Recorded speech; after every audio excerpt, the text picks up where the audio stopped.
నమస్తే అండి. పద్మజ ఖండవల్లి వ్లాగ్స్ ఛానల్కి స్వాగతం.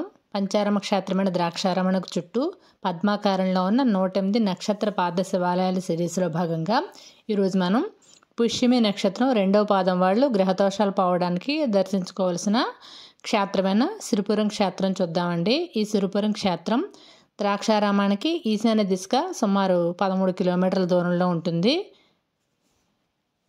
ఇక్కడ స్వామివారు భద్రకాళి సమేత వీరేశ్వర స్వామివారు అండి. సిరిపురం గ్రామం కాకినాడ జిల్లా కరప మండలానికి చెందిన గ్రామం అన్నమాట.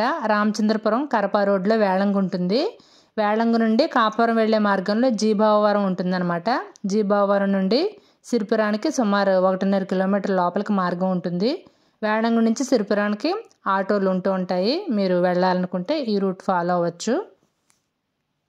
జన్మ నక్షత్ర ప్రకారమైనా సరే, లేకపోతే మనకి పేరుని బట్టి కొంచెంమంది చూసుకుంటూ ఉంటారండి నక్షత్రం. అలా అయినా సరే మీది పుష్యమి నక్షత్రం 2వ పాదం అయితే కనుక ఇక్కడ స్వామిని దర్శించుకుని అర్చనలు అభిషేకాలు చేసిన వాళ్ళ వాళ్ళకి ఉన్న గ్రహపీడలన్నీ తొలగి శుభఫలితాలు పొందుతారని భక్తుల నమ్మకం అండి.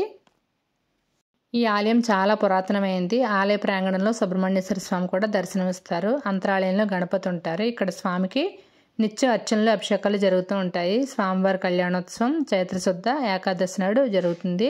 శరన్నవరాత్రులు, గణపతి నవరాత్రులు, అలాగే షష్ఠి కూడా నిర్వహించబడతాయి.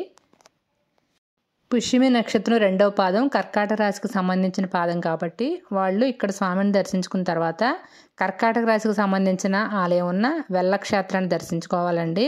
ఆ తర్వాత ద్రాక్షారామ భీమేశ్వర స్వామిని దర్శించుకుంటే సంపూర్ణ శివానుగ్రహం కలుగుతుందని చెప్పబడి ఉంది. వెల్ల రామచంద్రపురానికి ఒక 2 కిలోమీటర్ల దూరంలో ఉంటుంది.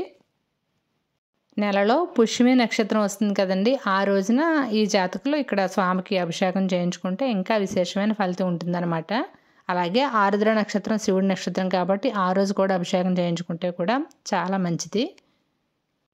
వీడియోస్ నచ్చితే తప్పకుండా లైక్ చేస్తూ ఉండండి. అలాగే ఇంతవరకు మన ఛానల్ సబ్స్క్రైబ్ చేసుకోకపోతే సబ్స్క్రైబ్ కూడా చేసుకోండి.